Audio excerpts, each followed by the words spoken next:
Ethan Nicole. And Doug Tenaple. Doug Tenaple. Were you pausing to let me in? Earthworm Jim, $800,000 on Indiegogo. Just for a stupid comic book. Just for a stupid comic book. I'd like to thank the Babylon Bee guys who have no association with this podcast whatsoever. Right. Other than Ethan Nicole runs the place. He's King Babylon. He's the Queen Bee. He brought you on. You know what was interesting about having you on the Babylon Bee podcast was you're not like typical podcast circuit guest. Yeah. And so that seemed to get you got more comments on when we posted it. And there weren't any bad comments. That was the other weird thing. There weren't people. There's always, whenever I post a Doug Tenaple thing, there's always at least one, if not a few. Yeah. Like, oh, you mean the homophobe? Yeah. Like somebody. Those people are not in Babylon Bee's audience. I think you're attracting a little crunchier of an audience in Babylon Bee. Yeah, exactly. But I think I also, people were kind of fascinated, I think, just the merging of old video games and the Christian comedy. I think there's a lot of people that still didn't know. To me, it's like such common knowledge. Yeah. That the creator of Earthworm Jim is this Christian guy. Yeah, I'm so tired of talking about it because it sounds like Republican. To people who know me, they're like, "Oh, here he goes again." But it's like every time I say it, someone new. I had no idea, no idea the creator of Earthworm Jim was a Christian. It doesn't say it on the box. They need to add it. They need to put it on the box next time on the new game. And the biggest insult is that they're surprised because, like, as if like, wait, I thought Christians weren't remotely creative, and they're like, as if you and I are the only ones they've heard of, and really, I think there's hundreds. They're just quiet, you know. Yeah, they're very quiet. I think it's more when you're a Christian and you're creative and you want to make stuff, you feel like.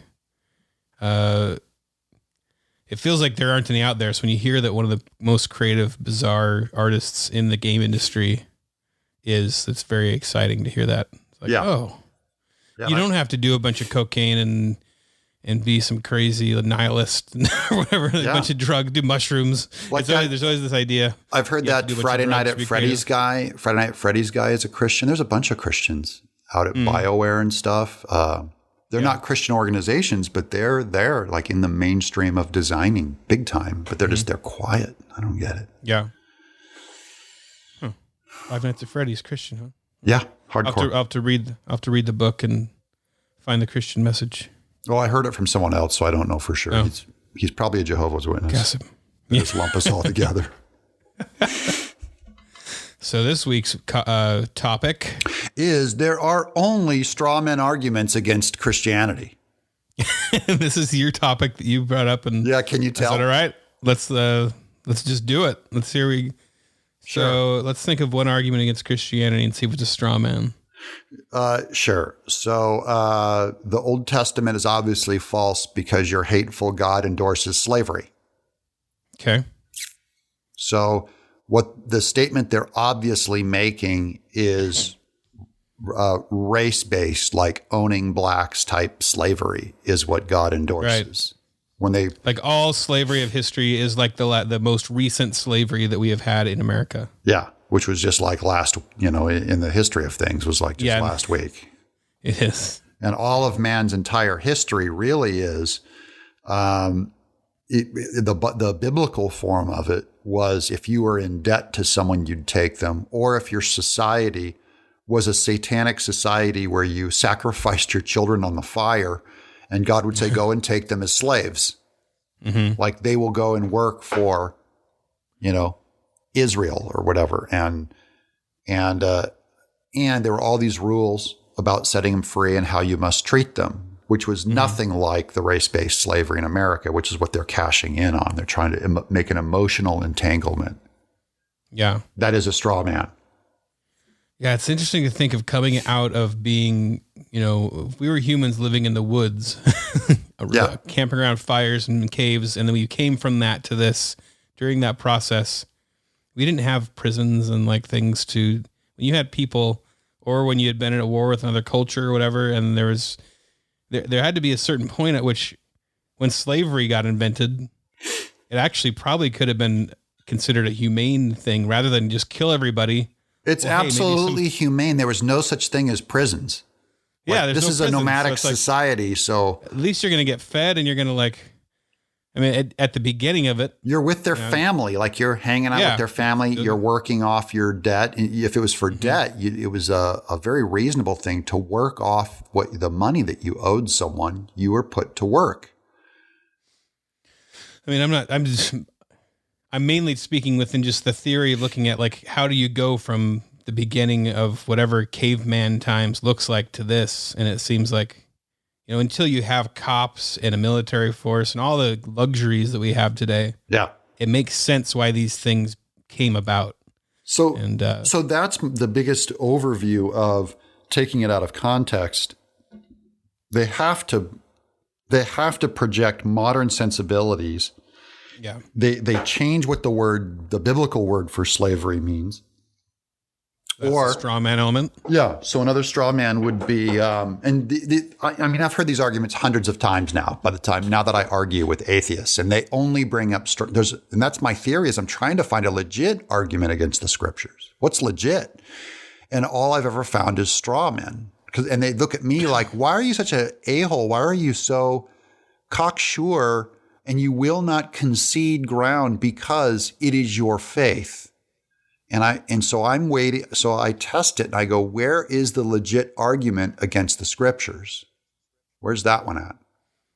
And they're mostly straw men. Even when you look at the contradictions, the 300 contradictions that Bart Ehrman looks up, and I look them up, there's often a reasonable explanation that it's a flat out contradiction where both things could be true.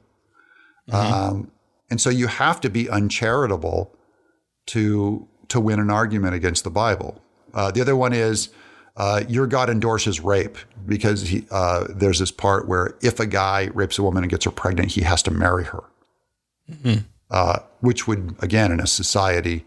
Yeah, in our modern society. Yeah. And so they're equating it to modern rape, where someone breaks in to degrade a woman and leave her, in the dirt, and she could still work and she can still raise the kid. In fact, she'll probably get an abortion or whatever. And back then it was like, if you had another man's baby, you were spoiled for life and you'd probably die. Yeah. So it was a death sentence. Yeah. So it goes back to making the guy. And by the way, people didn't marry back then. Right? They didn't marry for love. It was almost all arranged marriages. So it was like an assignment where if you spoiled this person and thought you'd get away with it, because I don't think anyone was ever actually forced to marry someone they raped. Most of these, this is according to Prager, who's more of a Jewish scholar, Hebrew scholar than I am. He said it was more of a law that taught something about responsibility, that you couldn't just get away with this, that eventually it would cost you something, was what he said the real rule was. I remember Prager talking about were you just talking about this? Because I did kind of zone into what I wanted to talk about next and lost what you said. No, go back to what we're talking about, which is straw man arguments, but go ahead. Oh, but I remember Prager talking about how the rule that because this is another one people use, the commandment that a child who, I think, lies their parents or dishonors them should be stoned to death. Yeah, that's the other hypothetical. There's no record. Yeah. Yeah, he said there's no record of anybody ever actually stoning their children to death. For this sin. It was a statement of importance. It was a way of saying, respect your parents. There weren't actual, anywhere that they could find or whatever. That was it was an interesting point he made, that it was more of a statement of importance than a actual punishment that was ever meted out. Yeah, so it could be a punishment. Let's say that it was, but the punishment would still say the same thing, that you might as well be dead if you dishonor your parents. Is something that to us just goes well, of course you can dishonor your parents all day, all night. And then you watch society fall apart because people dishonored parents. And there's much more, let's say there's a collapse of Western civilization over the war on patriarchy and there's just nothing but death and famine because society breaks down. Well, you go back to the cause of it. And it could very well be dishonoring your parents. So maybe God knows something about society that we don't. And he's saying, I'm saving lives by doing this. And we're saying, no, that one event is proof that you're really into stoning kids. Yeah, if your highest moral is that people should just do you, and whatever it makes you feel good, do it, which really is like the highest moral of our culture. And you're going to have a lot of problems with a lot of things that are any statement of importance. Yeah. That's not that. And that's going to be a lot of stuff. So here, I'm going to throw a little curveball at you here. Curveball. I have got the Atheist Alliance International top 8 reasons that Christianity is not true. So we're going to test your theory right now with the top 8 reasons. Okay, well, how many of them are straw men? Go. Let's go. Number 1. Should I do an atheist voice? Yeah, just get real condescending. Be as pro-science. Demonstrate your science. Use lots of high syllabolic words. Well, I'll just read. I think it's written by an atheist, so I couldn't imitate any better. Okay. There is clear evidence that prayer does not work despite the Bible promising prayers will be answered. Ooh, yes. Mic drop. Yeah. I don't know how to make that into a straw man. I don't want to do a straw man by making it into a straw man. There's no links to any scientific studies here that show prayer has been. There's clear evidence that prayer does not work. Yeah. So I would say it's a straw man if when Jesus says you can throw that mountain into the ocean if you have enough faith and it will go. Maybe that's probably the best strong man argument I could support that with, right? And no man has ever told a mountain go into the ocean. But you have to take that out of context because Jesus is if you put those scriptures in context, he's looking from the Temple Mount, and here he's this being who is he is the fulfillment of all of that temple ritual, and he's saying you hypothetically could say throw that religious system in the ocean and it will go if you have faith in me. That's the most generous reading I can think of that scripture. Or when he says, no rock will be left on top of itself, after the destruction of the temple. And I'm sure some guy found a stone on top of another stone. What a liar. Total lie. Yeah, this one, the straw man here seems to be just the idea that God will answer any prayer prayed. Yeah. It just seems silly. I mean, he is answering every prayer, but a lot of times it's no, right? That's the classic thing there. Well, what if he answers, what if he answered prayers, but in a way purposely that no atheist could detect? I'm saying couldn't he? Because his goal, he's not trying to the loaded statement there is that God performs miracles to prove himself to atheists. And that's not why he might be performing miracles everywhere. Right. Number 2, there's clear evidence that humans invent gods. Humans have invented so many gods that the default assumption should be that a god is a supernatural entity invented by humans. Christianity would need solid evidence that the Jewish God is an exception to this rule, but there is no such evidence. Yeah, stupid. These aren't just straw men, they're stupid. These are the best. Although he's right that man does create gods, like environmentalism and evolution. And like all the other gods, we would need Humean overwhelming evidence that it's true. Overwhelming statements need to be proven by overwhelming evidence, for which there's no missing links and no documented evolution. Go. It's a bizarre conclusion to me to go.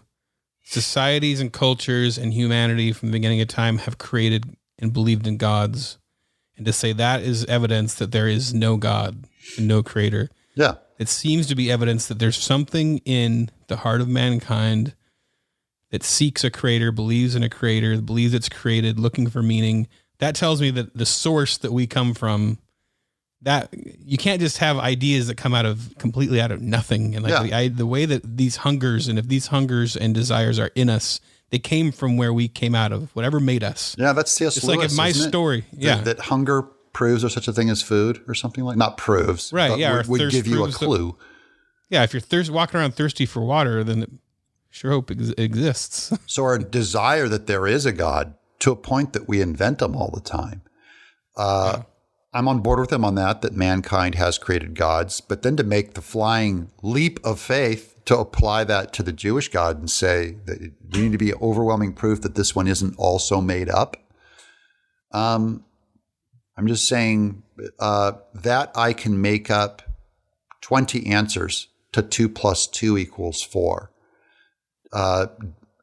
I can make up 2 + 2 is 5, 2 + 2 is 10, 2 + 2 is 20. It doesn't prove that 2 + 2 is 4 is false. Just because man can make up false gods does not mean there would not also be a true God. That's not proof for a true God. It's only to break apart the rationale that he's using to build up to it.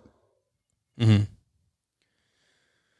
Number 3, there is clear evidence that religions and gods are propagated through culture by infecting children, and no evidence that they are propagated by gods. Wait, what? Brother, what a dumbass. You found like the dumbest argument. It's also true that atheism is propagated to children as they're teaching environmentalism and evolution in our schools. And so what? It's like, it's obvious. Yeah, does that prove anything wrong? If you teach your kids a thing, is it suddenly wrong? Yeah. He's saying that because culture teaches it, it's obviously taught in culture, whereas that guy probably wouldn't be an atheist if he was born in Saudi Arabia 500 years ago. So you have to use his argument. He never applies it to his own faith. Well, and so he seems to be saying the only way that the way children find God is because their parents propagate them. It's an interesting word to use. But what about children who they grow up with atheist parents? I grew up with non-believing parents. Yeah. And I was a Christian before them. They were propagating you and you unpropagated. Yeah. And then also when I became an atheist for a brief period, I was all around Christians and atheists, and I pretty much freely chose it. And I would think this atheist thinks he freely chose his because he thought he was following evidence. Like, it really is a mean argument. It's like it empties the other person of that we're all struggling to find the truth, that we're all trying to find the truth. And when I meet atheists, it's very condescending. When I meet atheists, I am also condescending, but it's, I feel like they need to show their work, and I can show my work on Christianity for why I think it's true. But they don't show their work, that they can best embody my Christian arguments. I've never had an atheist embody my arguments, like the real reasons that we've studied the scriptures and things like that. The atheists that are really well versed in the scriptures, though, do bring me a lot of pause. I go, wow, that guy knows a lot. Like Michael Medved's grasp of the New Testament. It's always the Jews. Shapiro also seems to have a decent grasp. Like they don't give you dumb arguments against Jesus. Number 4, there is clear evidence that Christianity has evolved as human understanding of the world has changed whilst a real God-given religion should never need to change. Yeah, I'm unaware of what is different about my faith than the first century. Yeah, if anything, it's not that the faith has changed, it's that our understanding of ourselves and the world has changed it's like we're growing. Yeah. Doesn't he in fact things like that? Doesn't he think that all Christians are ass backwards because we believe stuff that's so old and we're trying to move on to something more woke? Yeah, which one? Doesn't he think my opposition to gay marriage is like a leftover from a past time? So he needs to make up his mind. Yeah, I believe all kinds of old stuff that just don't make sense anymore. Where's the evolution in my faith? I should be way more woke than I am. There is clear evidence that humans on this planet have unequal access to Christianity. So if Christianity were true, billions would be condemned to hell for no fault of their own. This contradicts the Christian notion that God is omnibenevolent. Yeah. His conclusion is wrong, but again, his setup has some merit to it, which is, I think, troubling to me. But it's not troubling if you see that William Lane Craig has addressed this argument in the idea that because he believes in middle knowledge, that God would know what you would choose under any circumstance. So, and so his theory is, and this is like he's only saying this is a rational argument against that statement, not saying it's true, but just saying it could be true and therefore it defeats it. He's saying that if God knew that under any circumstance you would reject him, he could have you be born in Atlantis where you'd never meet Jesus. And if you died and went to hell, he could not be blamed because he would know that under any circumstance you'd reject him. That's his argument. He has some Bible to back it up too. I think it's Acts 17, right after Paul preaches in Athens, when he says the God, who created all things, put men in nations and appointed, all of their appointments, that some may find him, though he's not far from all of us. So he's saying he puts people in places where they will find him. So it's entirely possible that every Christian who becomes a Christian because of even their culture they're in, he could have designed it that way and put you there and known that you'd choose him if you were there. So it can be a divine appointment. And if he knows that you'd reject him under any circumstance, he's still not the bad guy for putting you somewhere where you never hear it. That's middle knowledge, for which the Calvinists absolutely oppose. They hate middle knowledge. So there was a missionary that, it's just a book I read by this guy who came from a remote tribe in Papua New Guinea or somewhere like that. Found his way out. He's going to be executed. They buried him up to his head to get eaten by ants or whatever. Yeah. And I think a missionary found him, and he says he was praying at that time when he's dead, when he's going to die. And when the missionaries found him and he found out about Jesus, that he believed this is who he'd been. Yeah, that he already knows, that he already knew. I heard that as a Native American thing. Maybe it's like an old wives' tale in Christianity. But yeah, it was Native American. But even I remember Helen Keller, there's something about that too with Helen Keller that she said when she found out about Christ, she goes, oh, this is who I've been talking to all along. This is who I've been praying to all along. Yeah. And I just wonder about that. If they had died before they heard the word Jesus Christ, my assumption is they still would be saved. And that's another thing that William Lane Craig says in J.P. Moreland too, is that he said, of course, a God would judge you according to your knowledge. So if you don't know, again, this defies, they're not Calvinists, so the Reformed guys don't like this. But I've heard similar things from Doug Wilson, a big Reformed guy. He said something similar. It just seems like, as the creator of the universe, I mean, you judge everybody by their heart and their situation. And then there's also there's a scripture in Revelation that says, I looked at, and I can't remember the exact context, looking at, everybody at this new world or whatever, this new beginning. And it says there's people from every tribe and every nation. Yeah. Yeah. So if there's entire tribes and nations that never heard the word Jesus, and yet they're there, then that begs the question. Yeah. So this imbecile gets it wrong again. Okay. Poor guy. Anyway. Poor guy. But that's desperate to make that conclusion. Therefore, he's not a benevolent God. And that also defies the God of the Bible, because in the God of the Bible, when God sends any man to hell, and if some guy says, do we have a case against God? And it says, can the pot say to the potter, how dare you do X or Y? He literally doesn't have, according to the biblical God, if he's going to take him seriously and not straw man him, he has to also make him Lord and the definition of good, which he doesn't do. So he already they never do. He broke it. So one thing that we know is if God does it, then it is the good, if you're going to be honest with that argument with a biblical God. Go ahead. There's clear evidence that the Bible, supposedly inspired by God, is liberally sprinkled with the type of errors we would expect from its Iron Age authors, but would not expect from the creator of the universe. Absolutely false. I've looked into these errors and studied them. I actually read. I actually came to the Bible with this belief that it was full of errors, and that was where I had a problem with my faith. So in the mid 90s or late 90s, I got the book, The New Testament, Its Corruption and Restoration, or something like that. And it's by Bart Ehrman, the big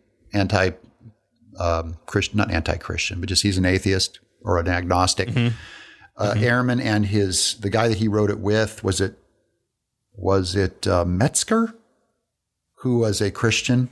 They both studied the scriptures together. They go line by line through it, and I was convinced that it did not have it takes a non-generous reading to find the contradictions in it, and it reads like the Word of God to me. So that's my opinion, but I don't think it's by necessity that. I've heard enough. Yeah, I've never found. I've looked at like the giant lists that atheists have of contradictions in the Bible, and I've never found one where it's almost always a large amount of them are numbers. It's like, oh, we thought it was 30,000, but it might be 3,000 or it might be 300,000. We're not sure where the commas go. Yeah, which is translation error. It's a transcription, not translation. Transcription. The Bible's only been translated once or twice from one language to the next, right? Aramaic, say, to Greek, or Aramaic to Hebrew to Greek. So it's been translated 3 times. It's been transcribed thousands of times because we don't. This is human photocopying. Like, this is humans who are sitting there and writing. So you're going to get some mistakes. That's where Francis Schaeffer started. I forgot what the group was called, but their definition of infallibility and inerrancy of the Bible was that the transcription can have errors in it because the human hand, like there's lots of times where they'd leave off a comma, or it was obviously a human error, and they can track it back because we have so many thousands of documents. You can triangulate it back to see the exact era where it went wrong, and we've restored it. So that now our Bibles are more accurate than they ever were before because we have more documents to compare them to from different regions of when they transcribe these letters. It's actually, we know exactly where the error happened. So the only question is what amount of the Bible, like in any given period, let's say that you're 200 AD and you have a scrap of the book of John. It looks to be that you don't have to have this perfect document to be saved because none of the errors change the actual meaning of what Christ did to the reader. There was only, this might be from Ehrman too, that there was only one possible error that could be misconstrued and could mean 2 different things, where one was that Jesus was God and one that he might not be. And they can say that by reading the surrounding verses, it's very clear what the author meant. Okay. Number 7. We're almost done. Christian theology is incoherent to the point of absurdity. God killing his, this is good. God killing his son so we can forgive our future sin. It's like me breaking my son's legs so I can forgive my neighbor in case she ever parks her car on my drive. It is quite ridiculous. Fact. That's not a straw man, though. It's a clear straw man. Yeah. It again, you have to beg it's question begging. It's basically saying God is not the author of good, because good does become abstract if it's taken away from God. If it doesn't have an absolute source, a lawmaker, it becomes abstract. It can mean anything. But when you're the definition of the good, if he says the good is I'm being generous by fulfilling a contract where I must kill my son. By the way, and if Jesus is the second part of the Trinity, it is God sacrificing himself for man's sins. It is, and so your sin is against the author of good. And so the author of good comes to earth as a man, dies, and pays for it. The person whom you sinned against paid for it, an innocent person in God. That makes sense to me. So it doesn't make sense to this guy, but you can't argue with a fedora. And finally, the ultimate argument, apparently, because it's number 8. He says there's clear evidence. There is clear evidence that the arguments presented for the existence of the Jewish God are logically flawed. All of them have been shown to be unreliable. No sources. If this were not the case, all honest and intelligent people would accept that God exists, just as all honest and intelligent people accept that black holes exist. What? Oh, brother. This guy doesn't count. This is the top result when I looked up top reasons. Yeah. This is why atheists are so stupid. They read these websites. They need to get better arguments. At least I posted this as a reply on has Claire Lemon or something. She's that Quillette. Oh yeah, Quillette. Yeah, I love Quillette. They're great. But then like every once in a while, one of them, that Claire lady, will just post some super childish atheist thing. Yeah. And so I replied to one of them. I was like, man, I know so many atheists that are so thoughtful on so many topics. They have so much great stuff to say until it has to do with their atheism. And it's always something like, oh, I don't believe in a spaghetti monster either. Yeah. It's just always something childish. Yeah. Because atheists, they can't help but show disdain for Christian belief. Because and I get it, that it's hard to understand if you don't believe yourself. That, it's the way that I see other people who don't believe like me. I'm like, well, they're getting all these things wrong, but they're dumb.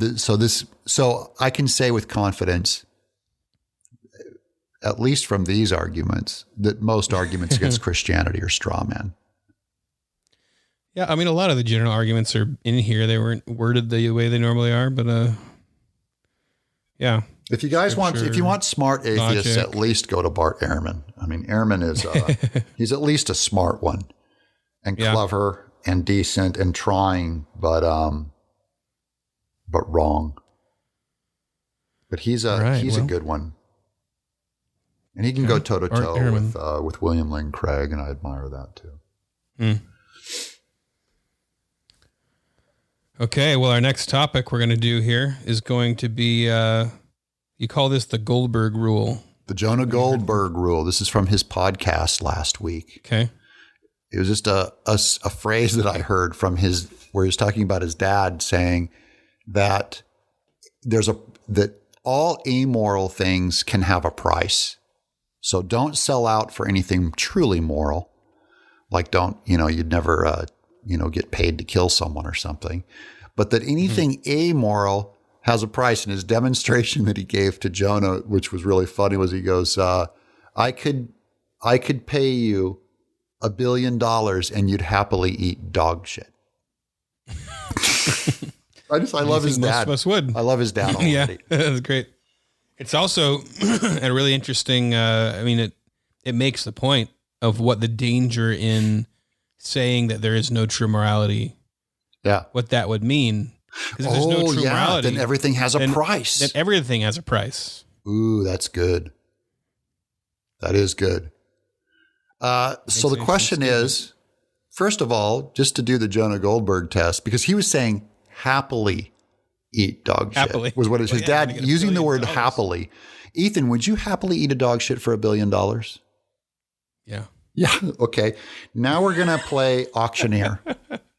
I have to come down and find the threshold of Ethan. This is my new Doug TeNapel TM audio mullet TM threshold. The thing is, I have a very frugal wife. Like she saves all these coupons. Yeah. We can only eat out at places that she has a coupon for. Yeah. I always say that the manager decides what we're going to eat at the grocery store because everything she buys says manager's special on it. Yeah. Like, oh, so we're eating these weird little marshmallow things this week because that's what was on manager's special. So this is our. I have a feeling it's going to go very low. This will be our Twitter fun, though. I want all of the people listening to this podcast right now to address this podcast by giving your dollar amount that you would happily eat dog shit. Don't back it up or don't explain it to anyone. Just tweet a dollar amount and put audio mullet in it, and we'll all know what each other are talking about when you do a search for audio mullet. Or is just call it the JG number, like JG £, or something. Yeah. The JG, Jonah Goldberg £, and put a dollar amount in there. So Ethan, let me get you down. Would you do it for 50? Like your minimum. Yeah, $50 million. Would you happily eat? Oh yeah. I'd do it for one. You do it. Because I don't want the eccentric billionaire to hear this though, because I want them to give me top dollar. Yeah. You'd come in looking like you were driving a hard bargain. Like I'm not just a man that can be easily bought on this amoral thing. I have a pretty high price. So I come in. What if I said $500,000? Would you happily? 500. Would it have to be happily? Happily. You have to be happy. Like, woohoo. Okay. Yeah. Yeah. Give me more. Give me it. Yeah, I'd probably still be. I'd be in the happy category, probably at 500,000. Yeah, so would I. I've seen a check for more than that on your kitchen table before. Yeah. For me, I've never gotten that much money in my life. But even you, for having already received that much money, you still would like happily eat crap. Yeah. Because I've worked. I'd almost do it for 50,000 because I've worked for $50,000. I think my bottom dollar is probably around 20 or something, but I don't have to be happy. Ethan, I'll send you. I'd send you a 20 right now. 20. I know, 20,000. You're saying 20,000 or $20? Yeah, 20,000. Okay, because I was going to say, dude, I'm putting $20. I'm putting a check in the mail right now. Yeah, not $20. No, $20K. It's probably my threshold, and I'd have to like go over it with my wife, and she'd be like, "No, you can go lower." Happy wife. Go down I'm to telling 10. you, she plays the card. Go down to 10. She plays the card. You'll be eating crap for $100. You'll still kiss me, right? She plays the card. Can we share it? No, you got to do it by happy. Yeah. Happy you. Happy. I would say, yeah, I'd do it for 20 grand. I don't know if I'd do it happily though. I could happily do it for 20 grand. I don't know if I could come down from there. 15 grand, it starts getting hard to be happy. You have to hold it down, or can you throw it up? Well, if you do throw up, you have to pretend like you're happily throwing up. And a big smile while you throw up. Yeah. It was Richard Werner, the Plants vs. Zombies guy that we follow. Rich Werner. He responded to one of my tweets. It was something like, it was happy barf or cry barf. I hadn't heard the term. He said, "Can I do one of your trading cards for Earthworm Jim? Can I do the art for it?" I go, no, we're already all booked up. And he said, "I just cry barfed," I think he said. I hadn't heard that phrase. I just cry barfed. Oh, I loved it. I thought it was so funny. He's a cool guy. He is cool and hilarious. He's one of those chill, cool guys. You guys got to follow him. Rich Werner, the guy that designed Plants vs. Zombies. And now Octageddon is his new game. But look up at Rich Werner. What a great guy. Mm-hmm. Okay, so let's talk about let's expand on this. We've already exhausted the dog poop. It has a reality TV element. I think that was the whole basis of Fear Factor, right? Yeah. Yeah. So what are other amoral things? First, we probably need a list of amoral things that are probably slightly repulsive. Amoral, like could I get They're on the fence. Could I get you to wear a dress to Walmart for $100? Yeah. I'd probably be like celebrated. You'd probably fit right in. Yeah. Just wear a wig too. Yeah. Would you wear a wedding dress to a stranger's funeral for $1,000? Sure. I love easy money. I don't know. I know you're too. And if it's not, that's really for me. If it's not immoral, it's really a no-brainer. You just do it for money. If it wasn't immoral, you just do it. Yeah. If it's not immoral. Now, if it was like, if I'm dressing in a way that would morally upset the people at the wedding. Yeah. Yeah. It might, but so it might become immoral. What about, would you carry like a dirty car tire, to your son's graduation for $1,000? Would you put a dirty? No, I don't. I'd probably not do that because that would. Would that be moral? Like if I paid you, what if I would feel like $10,000? Yeah, the more you put on, the harder it would be. I have to just tell my son if I could just let my son know, hey, I'm getting $10,000 to carry this around. I'll give you half or something. That's what I mean. It's like it amazes me how things suddenly get moral when the dollar value or they go immoral. Yeah. We magically remove them as the dollar value goes up. Well, it's not. I don't know if it's a moral thing. It's more of a lot of these are societal. It's like farting in church or something. Yeah. Or, it's rude. Yeah. Being rude. So like, let's take you as an artist. Would you you wouldn't storyboard a porn, but would you storyboard a Saw film? Too much figure drawing. Would you storyboard a Saw film if I paid you $50,000. I don't want more than that. That's a lot of work. No, but I'm trying to make a moral statement. Would you storyboard a Saw film for $100,000? No, just because. But the question is, would I storyboard a Saw film? Yeah, that's my question. Is it? I don't know what the top. I hate storyboarding, and it's a ton of work. Oh, shut up! You're missing it. Okay, would you be? I know. Would you do craft services on a Saw film for? Sure, I would. I mean, no, because I don't need. I don't have.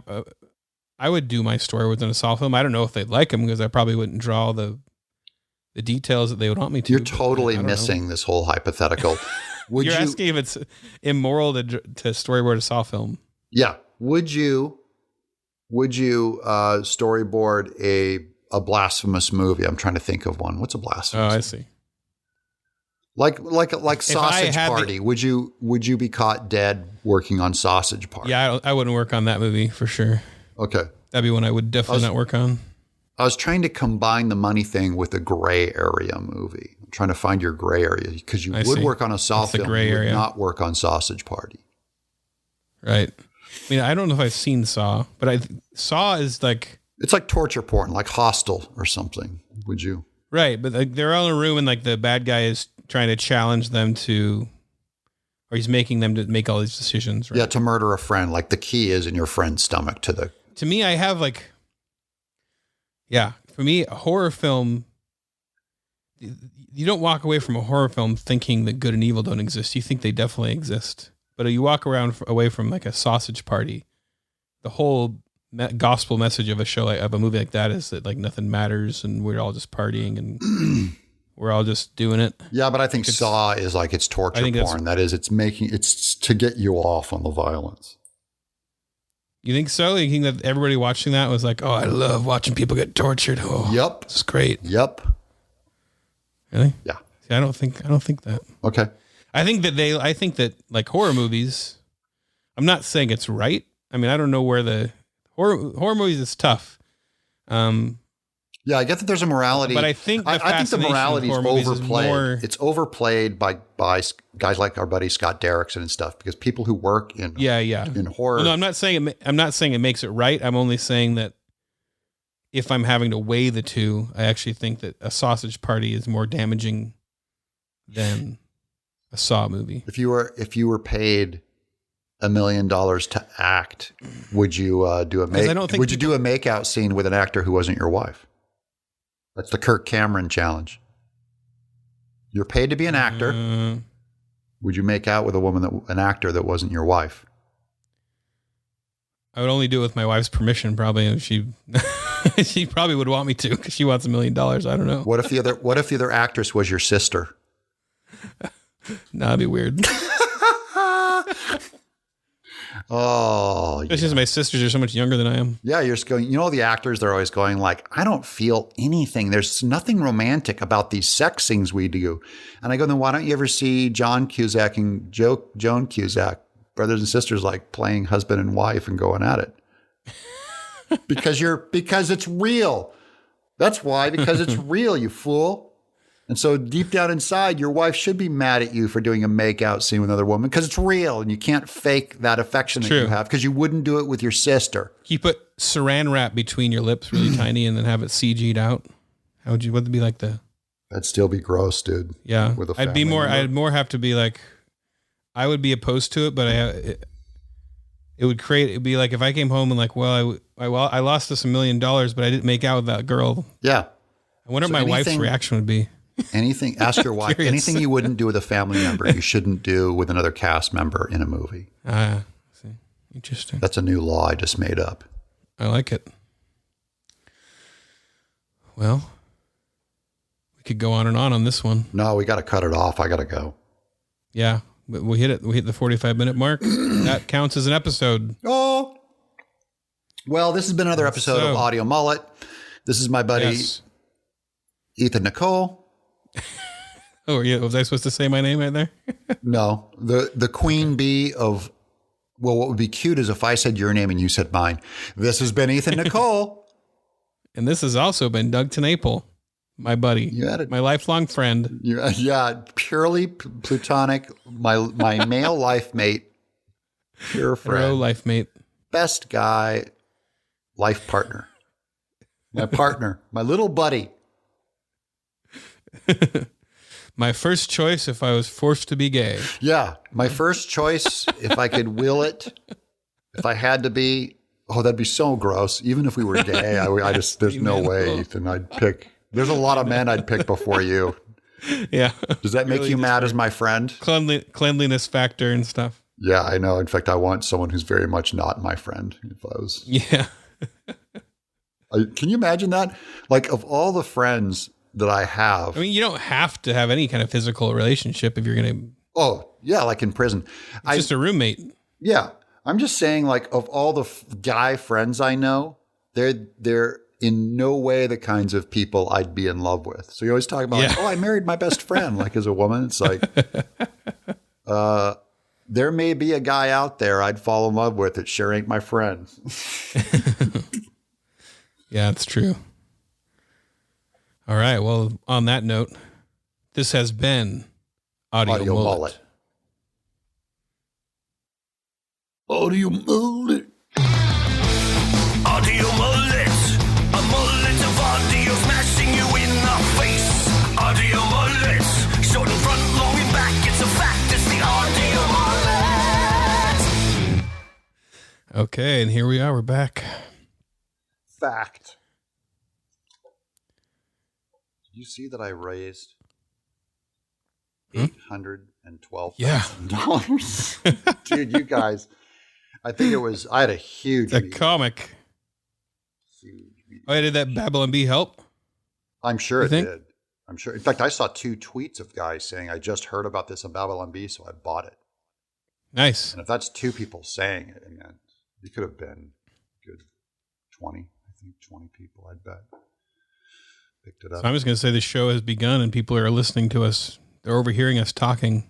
Oh, are we already saying that? Sure.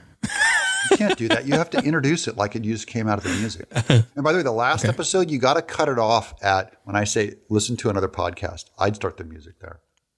Okay. You don't want that. I thought it was good. The little tag there. No, I like that tag. Just listen to another podcast and then I'll add the tag after. Okay. Audio Mullet. Okay.